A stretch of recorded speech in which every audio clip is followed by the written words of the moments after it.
I'm Lauren Lee, and today I'm at Hart's farm in Shoreham in the Mornington Peninsula hinterlands. It's a cold day down here today, so I'm really excited to try some of their warm apple cider. Let's go.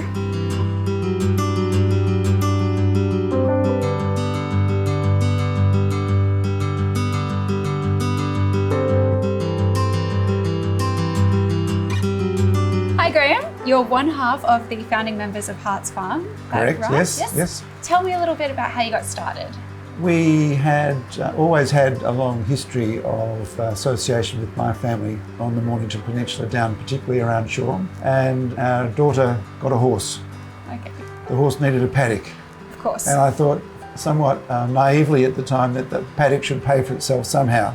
Right. So after looking around and trying to think about whether we'd plant vineyards or what have you, we ended up deciding that olives would be the thing to do. So for the first 18, 20 years or so, we concentrated on the olives, and we're still making excellent quality extra virgin olive oil. But about 10 years ago, we also thought, well, how do we value add to the property? What can we make? So we looked also at the history of the peninsula, and of course it's been a very big apple growing area for many generations.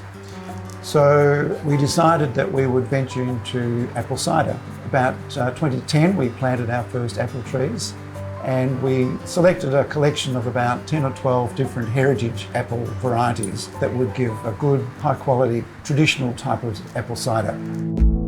We have about 15 varieties of apples planted, plus we have 4 or 5 different varieties of pear and 2 quince. Altogether we have about 350 apple, pear and quince trees planted here now.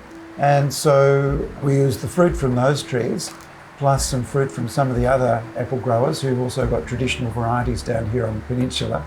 And we're now making a variety of different traditional craft style ciders. All of these are what we call bottle conditioned.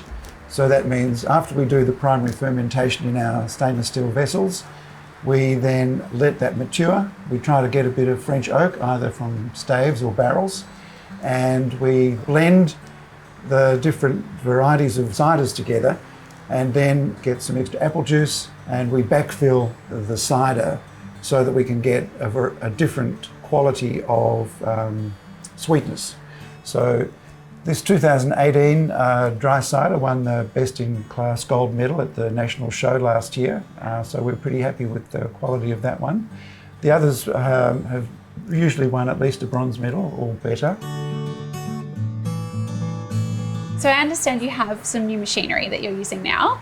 Maybe we could go have a look at it? Yes, sure. It's the christening day, so it's been a few little teething problems, but we now have it running pretty smoothly. And it's Hungarian equipment from Marajeb, and I'd love to show you. Wonderful, let's go have a look.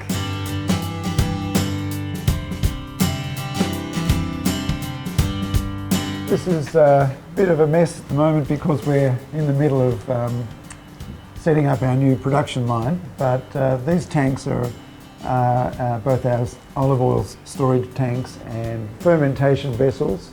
We have stainless steel tanks with floating seals so that we can keep the oxygen out and let the maturation occur slowly. Pretty slow at this temperature, it's 6 degrees today. Very cold. We often will add some French oak to the tank, or we have some French oak barrels that we use for maturing some of the cider in as well to get a little bit of extra character. So the fruit gets tipped into a hopper outside, which comes up through the wall and then dropped onto the conveyor belt so that we can check for any flawed fruit that will potentially taint the quality of the cider. Then it goes into the wash bath. The elevator takes it up. In that section here is a large rotating blade and hammer mill that smashes the apples into a pulp. Then they come down here into this continuous belt press, which will process about 600 kilos of fruit per hour. The dried pulp comes here, straight into the receptacle for taking back out to the horses or the chooks, Yes. or into the compost. And then all the juice comes out and gets pumped straight through into the tank with minimal exposure to oxygen. So it's reduced our manual handling enormously, and will enable us to produce a lot more high quality cider. Oh, that's fantastic. Enough talking, let's get into Let's tasting. do it.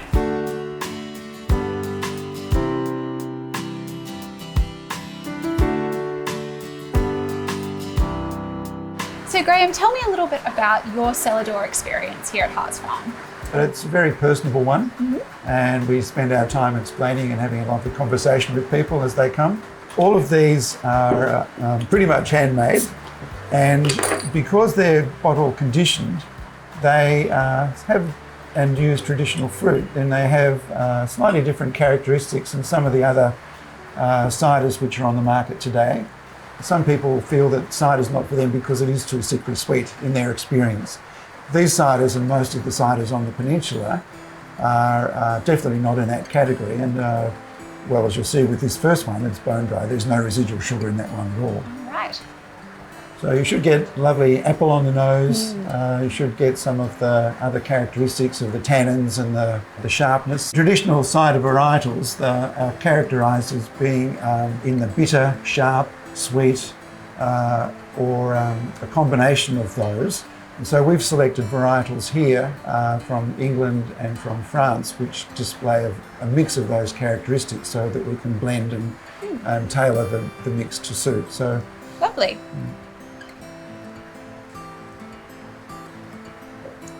So with this one you get the fruit, you get a little bit of that crisp sharpness, little bit of apple tartness, and then a lovely sort of soft aroma in the palate. The aroma afterwards is it's quite explosive almost, Yeah, isn't it? yeah.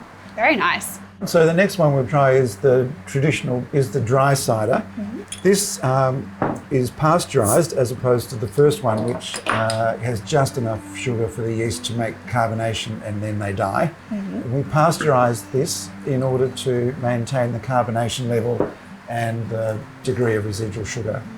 So this one is a different year of fruit and has a slightly different characteristic. So you get a slightly different aroma in this one than the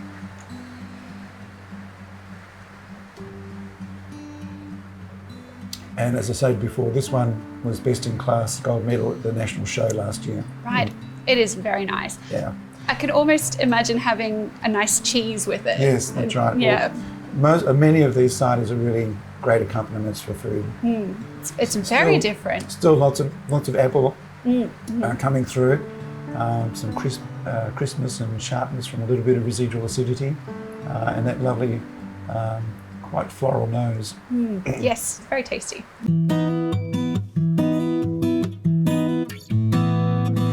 This one's our medium dry, Lauren, and this one is the sweetest of the conventional ciders that we make. Still in the mid-range of sweetness, so it's certainly nowhere near any of the commercial sweet varieties. And once again, we've aimed this at the mid-palate. Very popular, it appeals to the majority of the palates.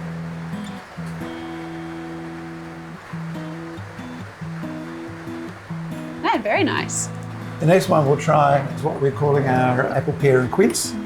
And this one is unique to us again. And we aim this at the sort of Prosecco market. This is not a champenoise style really because it's not riddled. There is still a yeast sediment in the bottom of this. Right. I'm very excited to try this one. It has an apple base. The pear gives it a lovely smooth mouthfeel. And the quince has an astounding aroma that comes through. Apple, pear and quince are all cousins, so we're family reunion. Yeah, absolutely. Cheers. Cheers.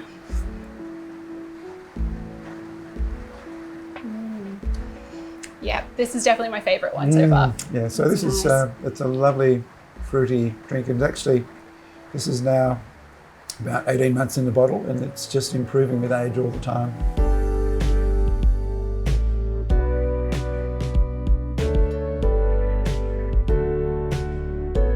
All right, Lauren, this next one is also unique to Hart's Farm. We went to Normandy last year where they make a cidre rosé. Rosé just meaning pink. Yes. And they make that out of pink-fleshed apples.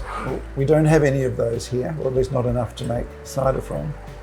And because I wanted a blush cider, I've mixed this with Pinot Noir. So this Pinot Noir came from grapes from a friend over the road, and we made our first barrel in 2019. And so we've mixed this in with the cider, and it actually makes a lovely, fresh, very fruity, flavoursome, perfect summer drink by the pool. Lovely. Yeah, Yes. but and it's been remarkably popular. We originally only going to do it as a small batch, but it's been so popular we'll put it on the main line now, I think. Oh yes. Yes, definitely. I can see why. That is delicious. Yeah, so fruit, a little bit of sweetness, but still balanced with nice crisp acidity. You still get the characteristics of the Pinot coming through. It's very nice. Yeah, lovely. The second last of the ciders is our spice cider. I'm going to get you a warm one. Oh, very nice. So you can heat this just in a water bath, in a pot on a saucepan on the stove, or in a microwave-proof vessel in the microwave, just up to a low coffee temperature. Obviously, you don't have it in the microwave with the lid on. No. It'll blow up. That would not be good. Mix this with a little slice of orange on top. Feed up in front of the fire in the winter. On a day Very like nice. today. Yeah. That's right. Oh, that smells amazing. So you get all the aromatics of the spices. Obviously, when they heat up, they become much more apparent and. Oh, that is perfect. Yes.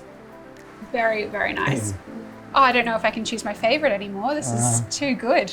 The last one is the Cidre de Glace. So once again, that's I think a unique experiment.